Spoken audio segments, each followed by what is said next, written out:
예, 오늘 말씀은 누가복음 24장 1절부터 12절까지 말씀인데요.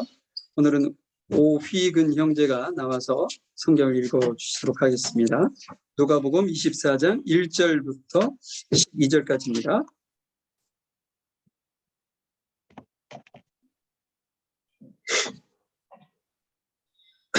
읽겠습니다. 안식 후 첫날 새벽에 이 여자들이 그 예비한 향품을 가지고 무덤에 가서 돌이 무덤에서 굴러 옮기운 것을 보고 들어가니 주 예수의 시체가 되지 아니하더라. 이를 인하여 근심한 때에 문득 찬란한 옷을 입은 두 사람이 곁에 서는지라. 여자들이 두려워 얼굴을 땅에 대니 두 사람이 이르되 어찌하여 산자를 죽은 자 가운데서 찾느냐? 여기 계시지 않고 살아나셨느니라. 갈릴리에 계실 때 너희에게 어떻게 말씀하신 것을 기억하라. 이르시기를 인자가 죄인의 손에 넘겨 십자가에 못 박히고 제3일에 다시 살아나야 하리라 하셨느니라 한데, 저희가 예수의 말씀을 기억하고 무덤에서 돌아가 이 모든 것을 11 사도와 모든 다른 이에게 고하니, 이 여자들은 막달라 마리아와 요한나와 야고보의 모친 마리아와 또 저희와 함께한 다른 여자들도 이것을 사도에게 고하느니라. 사도들은 저희 말이 허탄한 듯이 베어 믿지 아니하나 베드로는 일어나 무덤에 달려가서 부풀려 들여다보니 세마포만 보이는지라. 그된 이를 기이 여기며 집에 돌아가니라. 아멘. 혹시 더우시지는 않으시죠? 예, 더워요? 더우시면 에어컨 잠시 키셔도 됩니다. 자, 지난주에 이어서 이제 말씀이 예수님께서 그 부활하시는 그 장면을 우리에게 이제 말씀을 하시는데요. 오늘 제가 말씀의 제목을 말씀을 기억하라라는 제목으로 잡아봤습니다. 있는 본문 그대로를 좀 제가 잡아왔는데요. 자, 한번 지난주에 이어서 예수님께서 그 운명하시는 그 순간 살아있는 자들은 다 반응했다고 그랬잖아요. 그러니까 우리의 영이 잠자지 아니하고 깨어 있다면 반드시 반응하게 됩니다. 그것을 명심하시고 이 시간 오늘 이어지는 말씀을 통해서 우리에게 주께서 뭐라고 말씀하시는지 확인할 수 있는 그런 시간이 되었으면 좋겠습니다. 1절 말씀 한번 보도록 하죠. 일주일의 첫째 날 이른 새벽에 여자들이 준비한 향료를 가지고 무덤으로 갔습니다. 지금 일주일의 첫날이라는 표현을 썼어요. 일주일의 첫날. 그걸 좀 제가 설명하기 위해서 사진을 하나 제가 가지고 왔는데요. 사진을 보시면 위에 이렇게 나와 있는 1, 2, 3, 4, 5, 6, 7 이게 예수님께서 6일간 창조하시고 7일째 안식하신 이렇게 순서입니다. 순서인데 예수님께서 운명하신 것이 언제라고 했죠? 금요일이라고 했죠. 지금 현재 월화수목금토일로 했을 때 금요일 오후 3시라고 말씀드렸죠. 오후 3시인데 자, 금요일 다음에 뭐가 있나요? 6일 다음에 7일 안식일이 있었죠. 예수님 하나님께서 인류를 창조하시고 쉬신 날, 그걸 이제 안식일 해서 안식일에는 아무것도 하지 아니하고 하나님 앞에 제사하고 예배하는 일만 했었단 말이죠. 근데 안식일의 시작이 언제부터 시작되냐면요, 금요일 날 6일째 되는 금요일 날 오후 3시라고 말씀을 드렸는데, 이 오후 3시부터 몇 시간이 지나지 않으면 안식일이 시작됩니다. 왜냐? 금요일 날 해가 지는 시간부터 안식일이 시작이 되거든요. 자, 이 설명을 제가 왜 이렇게 간단하게 설명을 드리냐면, 예수님 여인들이 무덤을 찾아간 동기가 이 안에 깔려 있기 때문에 그렇습니다. 자, 잠시 설명을 드리고요. 6일째 되는 날 돌아가시고 3일 만에 부활하신다고 했잖아요. 3일 만에. 그럼 그 3일이 언제예요? 엄마 소고 좀 해달라고.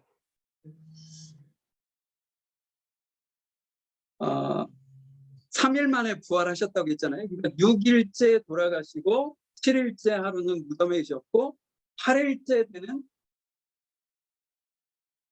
순서로 보면 8일째고 일주일을 따지면 첫 일이 주일이 되는 겁니다. 그래서 우리는 달력을 할 때 1년을 52주라고 하죠.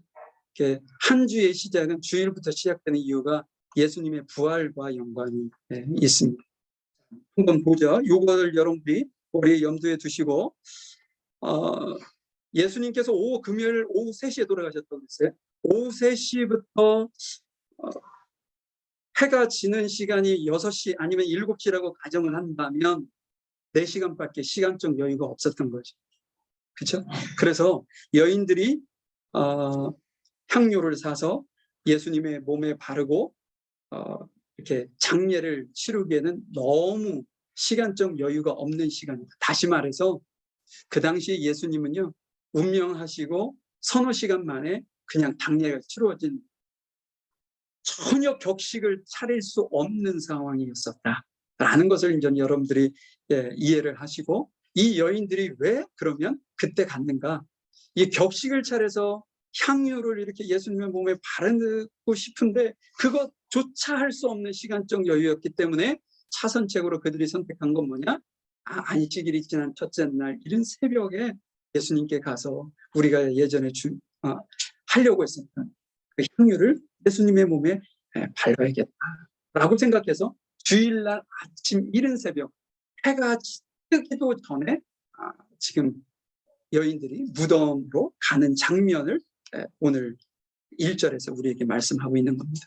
그런데 오늘 본문에는 나와 있지 않지만 이 여인들이 이른 새벽에 사람들이 전혀 없는 시간에 무덤으로 가면서 그들만이 갖고 있는 근심이 있었어요.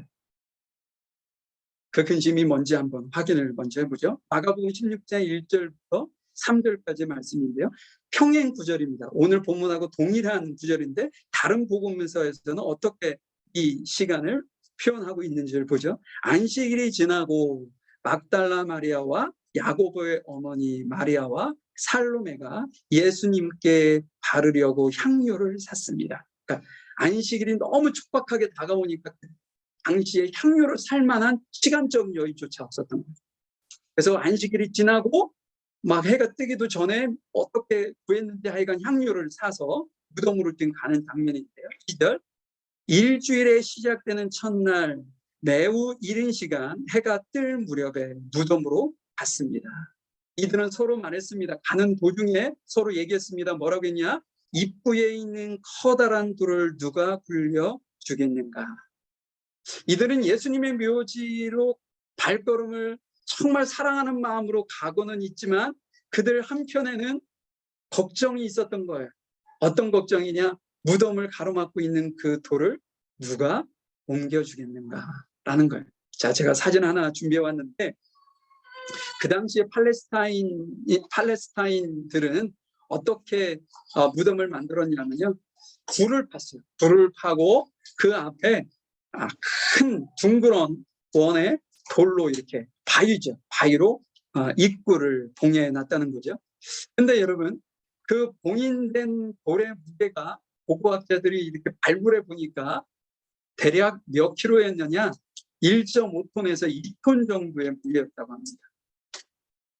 근데 어찌 보면 그 정도는 돼야 묘실이 훼손되지 않고 보존되지 않겠어요? 아무나 그냥 열 수 있으면 그 열어서 이렇게 묻은 것도 아니고 그냥 시체를 누워놓는 건데 이게 얼마나 위험 부담이 있겠어요. 그러니까 아주 무거운 돌로 바위로 그 입구를 막아 두었었다라는 거죠. 예전에 여러분 성경 기억하실런지 모르겠어요. 아브라함이 자기 아내 사라가 죽자 헷 사람들에게서 막벨라 굴을 삽니다. 얼마에 사냐면 400세겔을 주고 사요. 근데 이 400세겔이 이제 다른 나라 화폐고 옛날 화폐니까 그게 얼마의 값어치가 있는지 저희 귀에 쏙 들어오지 않는데 지금 현재의 돈으로 이렇게 환산을 하면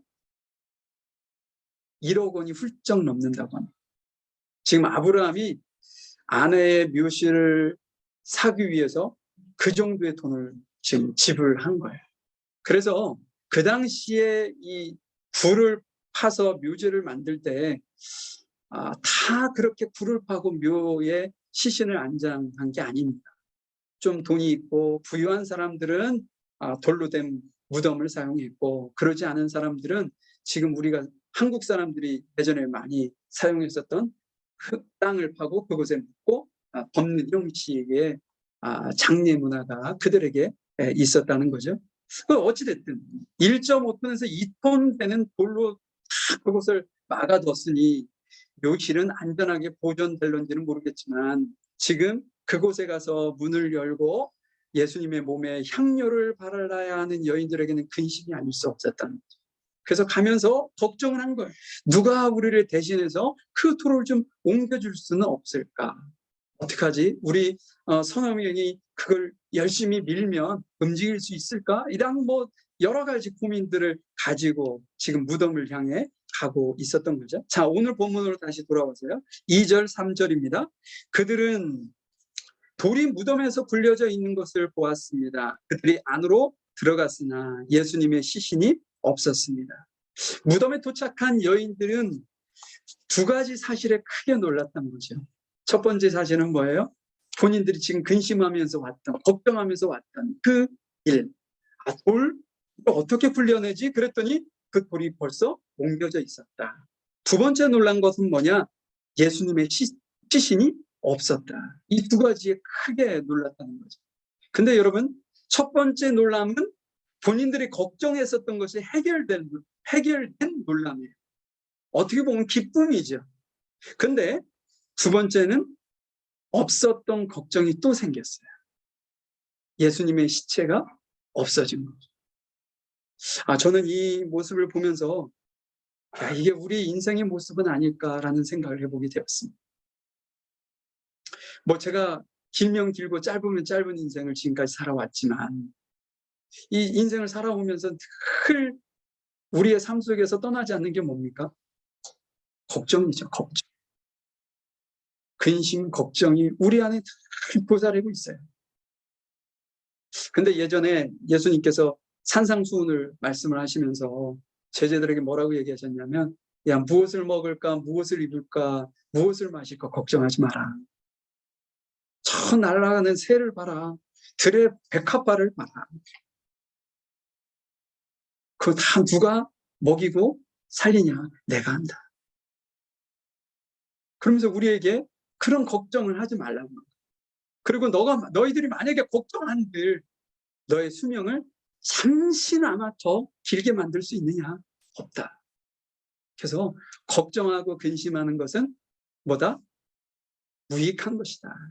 그러면서 뭐라고 말씀하시냐면, 너희들과 걱정하지 말고 근심하지 말아야 될 이유는 내가 너희들에게 무엇을 먹어야 되고 무엇을 입어야 되고 무엇이 필요한지를 내가 다 알고 있다.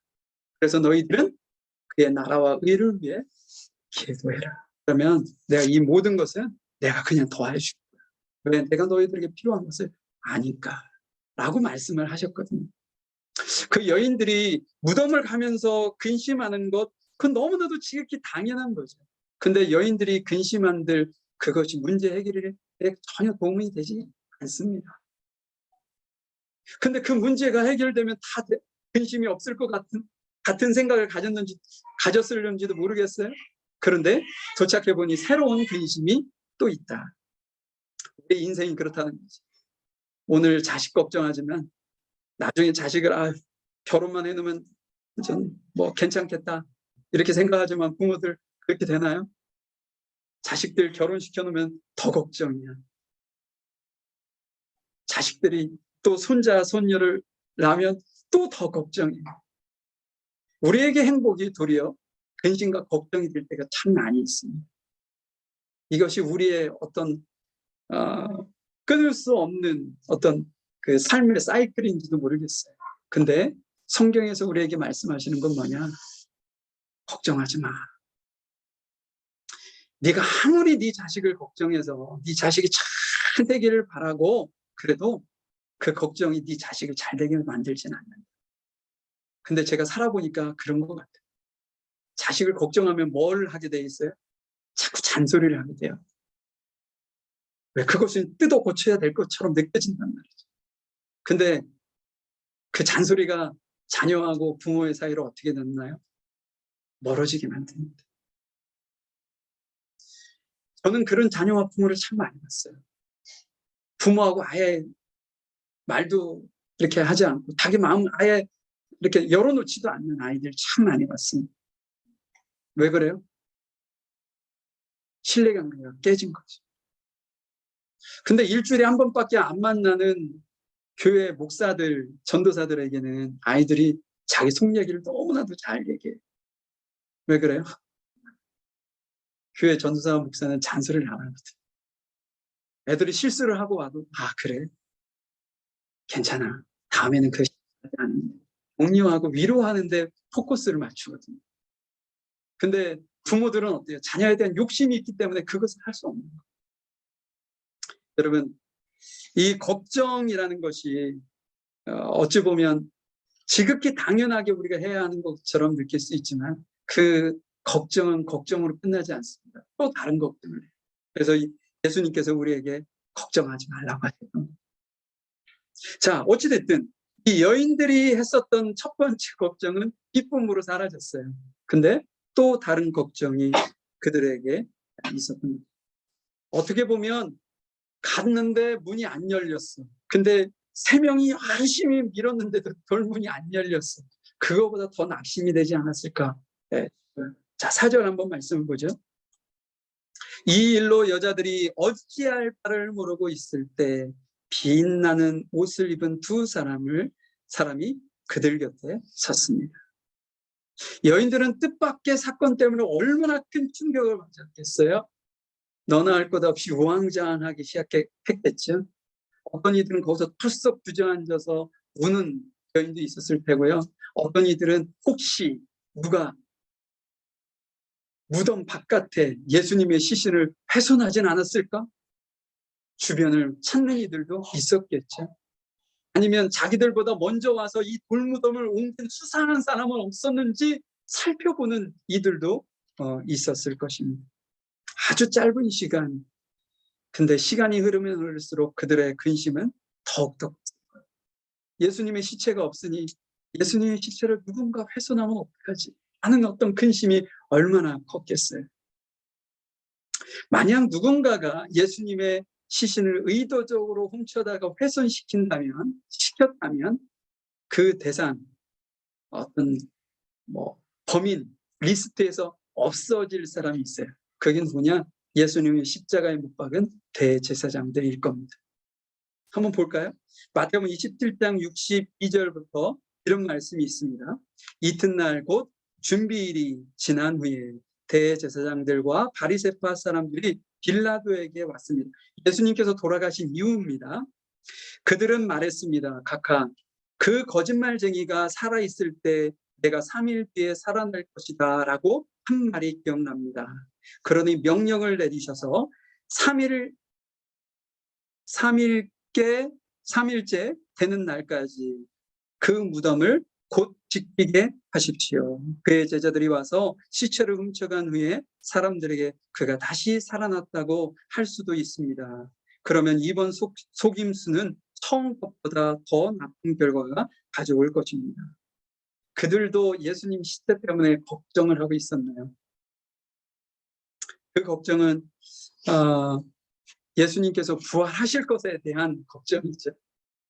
근데 부활을 해도 걱정인데 부활을 하지 않았는데 제자들이나 예수님의 추종자들이 시체를 몰래 가져다가 숨겨놓고 예수님께서 부활하셨다라고 하면 더 큰 걱정이기 때문에 지금 군인들을 보내서 빌라도의 군인들, 로마 군인들이 그 무덤 좌우에 순번을 이렇게 정해놓고 철저하게 지킬 것을 부탁했고 빌라도가 그렇게 허락하는 장면입니다. 3일 정도만 지키면 돼요. 왜냐? 3일까지 예수님께서 부활하시지 않았으면 어떻게 되는 거야? 본인들이 예수님을 죽인 것이 너무나도 지극히 당연한 것이고 잘한 일이고 예수님은 거짓말쟁이다라는 것이 드러나기 때문에 3일간만 지키면 된다.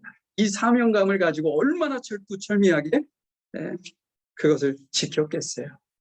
그렇기 때문에 지금 예수님의 무덤이 열려지고 시체가 없어지고 훼손하기 위해서 누가 어떤 장난질을 하고 이 대상에 대제사장들은 없었을 거라는 거죠. 누군가가 훔쳐가지 못하도록 더 적극적으로 그것을 지키는 것이 대제사장들 의무였다는 것이죠. 자신들을 위해서는. 이렇게 복잡한 상황 속 막 머리가 복잡한데 지금 하나님의 기쁜 소식을 전하는 그 흰옷 입은 사람이, 오늘 본문에는 흰옷 입었다고 얘기하고 있는데 흰옷 입은 사람이 그들 곁에 섭니다. 다른 복음서에서는 누구라고 얘기하고 있냐면 천사라고 얘기하고 있어요. 그들이 천사. 천사들이 그들에게 와서 어떤 좋은 소식을 전하는지 한번 보도록 하죠. 먼저 여인들의 반응입니다. 5절입니다. 여자들이 두려워하면서 얼굴을 땅 아래로 숙였습니다. 여인들이 얼마나 두려웠을까요? 그들이 할 수 있는 건 두려움에 얼굴을 땅에 대고 꼼짝하지 않고 있는 것이었어요. 그런데 그때 천사가 이렇게 얘기합니다. 그 사람들이 여자들에게 말했습니다.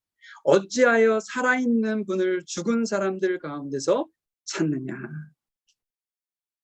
어떻게 보면 오늘 본문의 핵심의 말씀이에요. 왜? 어찌하여 살아있는 분을 죽은 자 가운데서 찾느냐. 이 질문을 하는 천사들의 의도는 무엇이었을까요? 여러분들도 짐작하실 겁니다. 너희들 믿음 없구나. 너희들이 만약에 믿음이 있다면 이곳에서 예수님을 찾지 않을 거야. 너희들이 믿음이 없기 때문에 예수님을 죽은 자 가운데서 찾고 있는 것이야. 라고 지금 그들의 믿음 없음을 얘기하는 거죠. 이 천사들의 눈에는 그들의 믿음이 없는 것이 보였기 때문인 거예요. 그 천사는 진단도 했고요. 처방도 내렸어요. 그러면 그녀들이 믿음을 가지려면 어떻게 해야 하는가까지 말씀을 했어요. 자, 6절 말씀을 보죠. 예수님은 여기 계시지 않고 다시 살아나셨다. 예수님께서 갈릴리에 계실 때 하신 말씀을 기억하여라. 이게 처방이에요.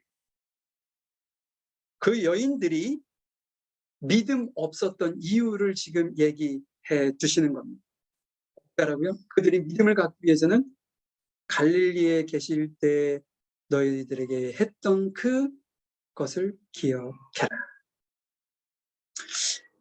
우리가 믿음을 바로 세우기 위해서는요, 말씀을 기억하는 것이 너무나 중요합니다. 말씀을 떠나 있는 성도, 아니면 말씀을 등한시하는 신앙인, 말씀을 기억하지 않는 신앙인의 열심은요, 자신의 욕심을 채우기 위한 종교인의 모습일 가능성이 높습니다. 말씀과 완전히 동떨어지고 나의 의를 드러내려고 하는 것이기 때문에 그래요. 그건 종교인의 모습 아닙니까?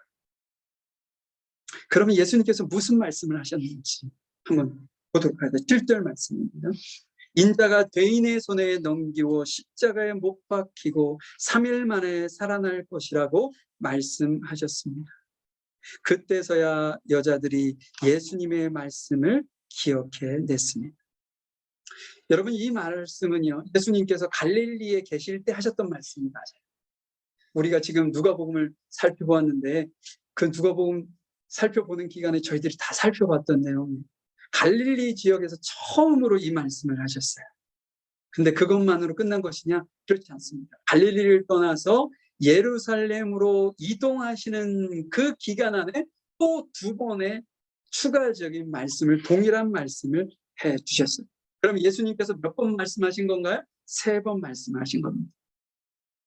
3번의 말씀을 반복적으로 예수님께서 제자들과 여인들에게 이야기하였지만 여인들 그 누구도 그 말씀을 마음 안에 두고 기억하는 여인들은 하나도 없었습니다. 왜 그럴까요?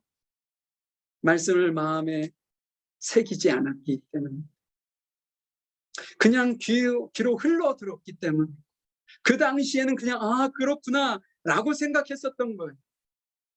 그 말씀을 마음판에 새겼으면 곧 기억이 나고 생각이 났었을 텐데 말이에요. 하나님께서는요, 유대인들을 향해서 끊임없이 말씀을 기억하도록 교육을 시켰어요. 한번 예를 들어보죠. 신명기 8장 2절 말씀인데요. 실은 저희들이 얼마 전에 신명기 6장 말씀을 가지고 말씀을 좀 5월 달에 했었어요. 그때 그 말씀을 우리가 일명 쉐마라고 하는 건데, 그 말씀이 뭐예요? 자녀들에게 일어나든지 서든지 집을 떠나든지 집을 들어오든지 눕든지 항상 주의 말씀은 어떻게 알아요? 기억할 것을 말씀하셨잖아요. 그것이 자녀 교육을 시키는 방법이라고 말씀해 주셨어요. 근데 오늘도 또 뭐라고 얘기하시냐면 2절 말씀입니다. 여러분의 하나님 여호와께서 지난 40년 동안, 40년이라는 것은 어느 기간이에요? 광야 기간이잖아요. 여러분을 광야에서 인도하신 것을 기억하십시오. 뺑뺑이를 돌렸습니다. 그렇죠? 뺑뺑이를 돌려서 40년을 채웠어요. 그 40년을 왜 예수님께서 너희들을 광야에서 인도하셨는지 기억해라. 그러면서 뭐라고 얘기하셨냐면 주께서 그리하신 까닭은 여러분을 겸손하게 만드시고 여러분의 마음속에 무슨 생각이 있는가 여호와의 명령은 지키는가를 시험하시기 위함이었다라고 말씀하고 있어요. 유대인들에게 40년 광야 생활은 잊을 수 없는 시간입니다. 다른 어떤 기억들도 너무나도 중요한 기억들이지만 하나님 입장에서는 이스라엘 백성들, 유대인들이 40일간 광야에서 자기의 부모 세대들이 어떻게 했는지, 그래서 그 결과는 어디가 있는지라는 것을 기억하는 것은 너무나도 중요했던 거죠. 왜 그렇게 만들려고 했느냐? 이것은 자녀 세대들에게 지금 얘기하고 있는 거예요. 왜 그랬냐? 겸손하게 만들기 위해서다. 두 번째는 그들이 하나님의 말씀을 지키게 하기 위해서 너희들이 기억해야 한다라는 말씀을 지금 하고 있는 거예요. 여러분, 우리 안에 왜 교만함이 생기나요? 하나님의 말씀이 기억나지 않기 때문에 그래요. 하나님의 말씀이 기억나지 않기 때문에. 지금 우리가 어느 정도 살게 됐어. 건강도 좋아. 자녀들도 괜찮아. 그때 하나님의 말씀을 기억하지 못하면 그 모든 것이 내가 한 일로 착각하게 되어 교만하게 된다는 말씀을 하시거든요. 그 모든 것을 누가 했느냐? 하나님이 하셨다. 이것을 기억하기 위해서는 하나님의 말씀을 기억하고 하나님이 나를 위해 어떠한 일을 행하셨는지를 기억하는 것이 너무나도 중요하다.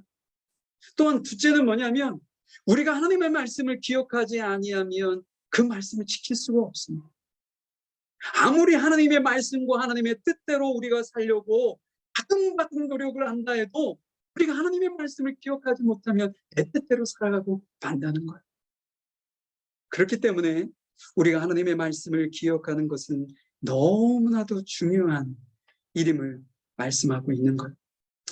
여러분, 기억이라는 게 참 신기해요. 우리가 기억하고 있는 것은 과거의 일인가요? 현재의 일인가요? 미래의 일인가요? 과거죠. 우리의 기억은 분명히 과거의 사실입니다. 근데 우리가 기억해낼 때 그 과거의 사실이 어떻게 되죠? 현재가 됩니다. 마치 창고에 많은 것을 이렇게 저장하고 있다가 창고 문을, 기억이라는 문을 통해 여는 순간 그 안에 있는 것을 딱 끄집어내는 순간 언제가 돼요? 지금 현재 내가 가지고 있는 것이 된다는 것. 이 기억이라는 것이 그렇게 기가 막힌 기능입니다. 하나님께서 우리에게 기억할 수 있는 것을 선물로 주신 것이 너무나도 중요한 축복이죠. 지금 천사들이 여인들에게 말씀을 기억하도록 권면했어요. 그 결과 그 여인들이 하나님의 말씀을 기억했을 때 그 말씀이 그 여인들의 마음과 생각에서 역사하기 시작합니다. 첫 번째 역사는 뭐냐? 하나님의 말씀이 믿어졌다는 거예요. 두 번째는 뭐냐? 이전에 예수님께 조각조각 들었던, 그래서 이렇게 퍼즐이 제대로 맞춰지지 않고 다 뒤죽박죽이 돼서 이 내용이 무엇인지 모르고 있었던 그 여인들이 말씀을 기억하는 그 순간 퍼즐이 순식간에 맞춰져서, 아, 예수님이 그때 하셨던 그 말씀이 이 말씀이었구나.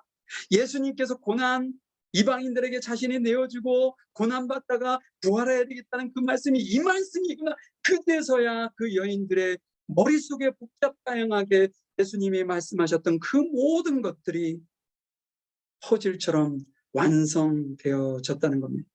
그것의 시작은 뭐라고요? 말씀을 기억하는 그 순간부터 시작되었다라는 겁니다. 여인들이 하나님의 말씀, 예수님께 들었던 그 모든 말씀은 이제 더 이상 과거의 교훈이 아니고 지금 살아 역사하는 그들의 어떤 삶을, 그들의 행동을, 그들의 결단을 이끌어내는, 움직이게 만드는 힘이 그 말씀을 기억하는 것에서 시작됐다라는 말씀을 우리에게 하고 있는 것이죠. 여러분, 그 여인들이 주님의 말씀을 기억했어요. 그래서 믿음이 생겼어요. 첫 번째 한 행동이 뭔가요? 부활의 소식을 담대하게 전하게 하는 그런 일입니다. 이 제자들의 반응은 어떤지 한번 보죠. 11절, 12절 말씀을 봅니다. 하지만 여인들이 찾아와서 예수님께서 무덤에 계시지 않고 부활하셨다라는 소식을 듣고 기쁜 마음으로 제자들에게 와서 그들에게 얘기했더니 그들의 반응은, 그들은 이 말을, 여인들이 전해준 그 부활의 소식을 허튼 소리로 듣고 여자들의 말을 믿으려 하지 않았습니다. 12절, 그러나 베드로는 일어나 무덤으로 달려갔습니다. 베드로는 조금 낫네요. 어땠나 보죠? 안으로 들어가 보았지만 수의만 놓여 있었습니다. 베드로는 이것이 어떻게 된 일인가 이상히 여기며 집으로 돌아왔습니다. 여인들이 부활의 소식을 전했어요. 나머지 제자들은 어때요? 믿지도 않고 확인조차 하지 않으려고 했어요. 근데 베드로는 가서 확인은 했습니다. 근데 어땠나요? 이상하네. 왜 예수님이 없지? 라고 생각은 했는데 예수님이 부활했다는 사실에 대해서는 믿지 않았습니다. 여러분, 이 제자들과 이 여인들에게는 너무 큰 차이가 있는데요. 그 여인들은 그 무덤으로 갈 때 어땠나요? 근심이 되었고 슬픈 마음으로 예수님의 무덤을 찾아갔을 거예요. 너무나 지극히 당연한 거 아니겠어요? 근데 그들이 무덤으로부터 돌아올 때는 어땠나요? 근심과 걱정은 사라지고 기쁜 마음을 가지고 돌아왔어요. 그런데 아직도 제자들은 어때요? 근심 중에 머물러 있습니다. 왜 그럴까요? 도대체 제자들과 여인들의 차이는 뭔가요? 지금까지 제가 앞에서 쭉 이야기한 하나님의 말씀을 기억했느냐? 기억하지 못했느냐? 다시 말해서 예수님의 말씀, 하나님의 말씀을 믿었느냐? 믿지 못했느냐의 차이였다는 거죠. 말씀을 기억한 사람, 말씀을 마음 안에 간직한, 새겨서 흐려지지 않도록 만든 사람들에게 말씀은요, 슬픔에 잠긴 이에게 기쁨을 주고 절망에 빠진 이에게 소망을 주는 말씀이 됩니다.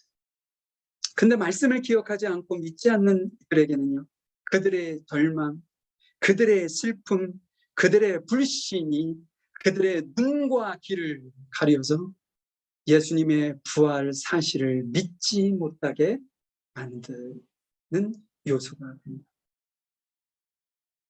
그렇기 때문에 제자들이 여인들의 그 이야기, 진실된 그 이야기를 믿으려거나 듣지 않으려고 하고 도리어 헛소리 정도로만 인지했던 것. 말씀을 좀 마무리해 보도록 하겠습니다. 오늘 저희들이 말씀을 기억하라는 제목으로 여러분들과 말씀을 나눴는데요. 결과론적인 얘기이긴 하지만 예수님을 가장 많이 사랑했던 사람들은 제자들이 아니었네요. 누구였나요? 여인들이었습니다. 예수님을 정말 사랑했던 여인. 자신들의 어떤 목숨을 살리기 위해서 예수님을 떠났던 제자들과 달리 예수님께서 십자가에서 죽는 그 순간까지 끝까지 예수님의 곁에 있었던, 머물렀었던 여인들. 그러나 당시 상황 속에서, 사회적 상황 속에서는 최고 약자로 취급되었던 여인들. 증인으로 인정받지도, 재판 과정에서 증인으로 인정받지도 못했던 여인들에게 예수님은 예수님의 부활의 첫 증인이 되게 해 주셨습니다. 이것은 놀라운 축복이죠. 왜 그랬나요? 그 이유는 그녀들이 예수님의 말씀을 기억했기 때문입니다. 예수님의 말씀을 마음에 간직했기 때문에 그랬던 거예요. 그래서 그들의 삶 속에 하나님의 말씀은 과거적 교훈이 아니라 현재 살아있어서 역사하는 힘이 되는 원동력이 말씀이 되었다라는 것을 우리에게 말씀해 두고 있습니다. 여러분, 저와 여러분도 이 여인들이 받았던 이 축복을 여러분들이 동일하게 누리실 수 있기를 여러분들이 소망해 봅니다. 말씀을 여러분 기억하실 수 있기를 축복합니다.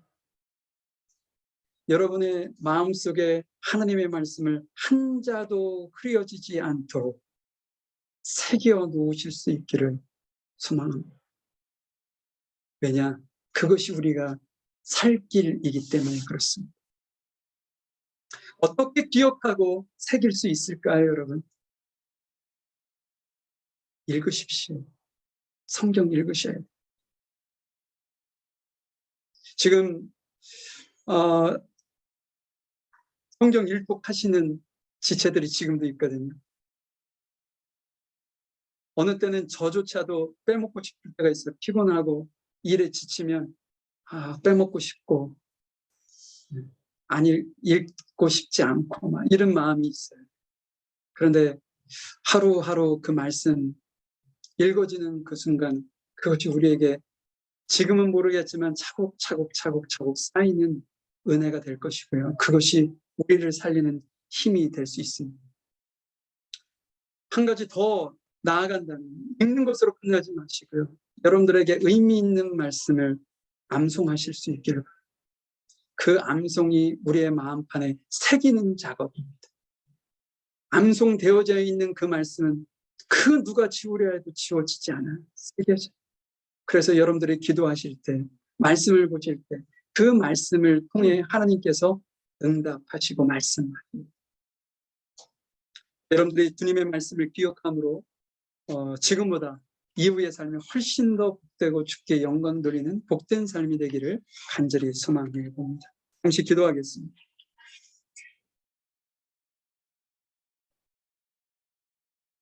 하나님, 예수님이 살아 있을 동안에는 12 제자들이 훨씬 더 많은 인정을 받았고 큰 일을 할 수 있을 것처럼 느껴졌지만, 그러나 12 제자들은 자신들이 살고자 예수님을 버리고 예수님이 십자가에 못 박혀 돌아가시는 그 순간에는 그곳에 얼굴조차 내밀지 않았던 제자들. 그러나 그 당시 사회적 약자이고 존경받지 못했던, 아무 유익이 없는 존재라고 치부되었던 연약한 여인들은 예수님이 돌아가시는 그 순간까지 그 자리를 떠나지 아니하고 지켰으며, 돌이 무덤을 가리고 있는 악조건 속에서도 예수님을 한 번이라도 더 뵙고자 하는 간절한 소망을 가지고 향유를 갖고 무덤을 찾았던 여인들, 너무나도 극과 극의 상반된 두 무리가 진실로 주님 앞에 보였던 것은 말씀을 기억하느냐 기억하지 못하느냐였습니다. 하나님, 저희들에게도 그 여인들이 하나님의 말씀을 기억하고 간직하여 하나님을, 예수님의 부활의 소식을 전하는 증인의 삶을 그들이 살았던 것처럼 우리의 삶에도 동일한 은혜가 있기를 소망합니다. 하나님의 말씀을 기억할 수 있는 은혜를 주시고, 하나님의 말씀을 내 마음판에 새길 수 있는 은혜를 주시고, 새겨진 그 말씀이 우리의 삶을 변화시켜가며 우리를 이끌어가면 우리를 새로운 변화의 물결로, 변화의 현장으로 우리를 움직이고 역동할 수 있는 힘을 저희들에게 허락해 주셔서 주님이 오시는 그날까지 자로나 우로나 치우치지 아니하고 승리하는 저희들의 삶이 될 수 있도록 은혜를 베풀어 주시옵소서.